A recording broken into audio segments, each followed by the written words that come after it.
যতবার অন্যায় হবে, যতবার অবিচার হবে, জুলাইয়ের জন্ম হবে, জুলাই কন্যাদের জন্ম হবে, তোমরা ইতিহাসের নায়ক হয়ে গেলে।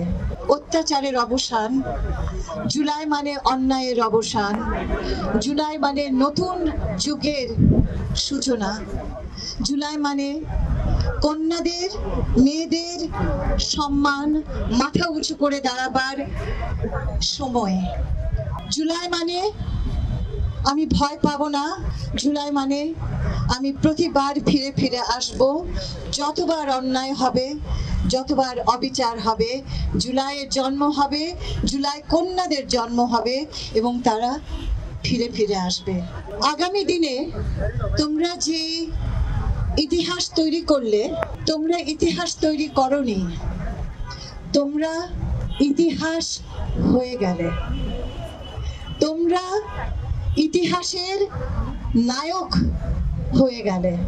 এই ইতিহাস মুছে দেবার নয়, যে দায়িত্বটুকু আমার আছে সেখান থেকে আমি চাইব প্রতিটি জুলাই আন্দোলনের ইতিহাস শুরু হবে মেয়েরা রাস্তায় নেমে জুলাই আন্দোলনের সূচনা ঘটিয়েছে। মেয়েরা প্রথম স্লোগান তুলেছে, মেয়েরা প্রথম প্রতিবাদ করেছে। আমরা জানি ইতিহাস খুব সহজে মেয়েদের ভূমিকাটাকে আড়াল করে ফেলে, তবে এবার তোমরা হবে সেই ইতিহাসের রচয়িতা। যে ভারসাম্যহীনতা আছে, তোমরা যে অন্যায় অত্যাচারের কথা বলছো, তোমরা যে হুমকির সম্মুখীন হচ্ছ, তোমরা যে সাইবার বুলির শিকার হচ্ছ, মনে রেখো এটা যুদ্ধের অবসান ঘটেনি বলেই হচ্ছে। সেই যুদ্ধ চালিয়ে যেতে হবে। রাষ্ট্রের যেমন দায়িত্ব আছে, এই সমাজের দায়িত্ব আছে, এই কমিউনিটির দায়িত্ব আছে, আমার রিকশাওয়ালা ভাইয়ের দায়িত্ব আছে যেন নিরাপদে একটি মেয়ে তার গন্তব্যে পৌঁছায়। যেই মেয়েটি তোমার রিকশায় চড়বে, সেই মেয়েটিকে নিরাপদে পৌঁছানো তোমার দায়িত্ব।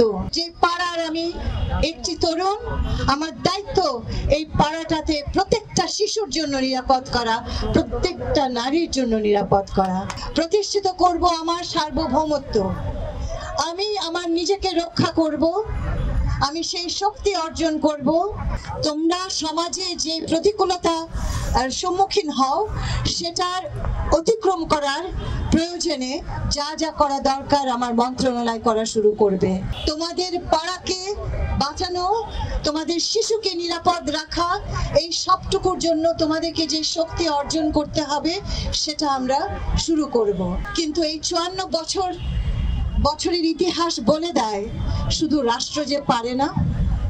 যদি পারতো তাহলে তো 24ই ঘটতো না। রাষ্ট্র তো জুলাই কন্যা, রাষ্ট্র তো জুলাই 24। তোমাদেরকে বাদ দিয়ে তো রাষ্ট্র হয় না। অর্থাৎ তোমরা আর আমরা মিলে একটা নতুন অধ্যায় শুরু করব। জুলাই কন্যারা আমি অভিভূত হয়েছি, আমরা এই শপথ পালন করব। আমরা সাইবার ইউনিট খুলছি, সেখানে কাজ করবে তোমাদের মতোই ছেলেমেয়েরা। আমরা প্রতিকূল অবস্থার মধ্যে দিয়ে তোমরা যারা গেছো, তোমাদের সাইকোলজিক্যাল সোশ্যাল সাপোর্ট দরকার, সেটার একটা পাইলট করেছি আমরা। প্রায় 55 জন আহত যোদ্ধাদের মাঝে, এবং তার ফলে আমরা দেখেছি যে কাউন্সেলিং করাতে তারা কতখানি ভালো বোধ করেছে, সম্মানিত বোধ করেছে। এই কাজটি আমরা সারা বাংলাদেশে নিয়ে যেতে চাই। আপনার স্বপ্নগুলো আকাশ ছুবে প্রবাসীর হেলিকপ্টারের মাধ্যমে। বিয়ে, জন্মদিন অথবা যে কোনো বিশেষ প্রয়োজনে হেলিকপ্টার ভাড়া করতে যোগাযোগ করুন স্ক্রিনে দেয়া নাম্বারে। প্রবাসীর হেলিকপ্টার, নিরাপদ ও সাশ্রয়ী বাহনের বিশ্বস্ত নাম।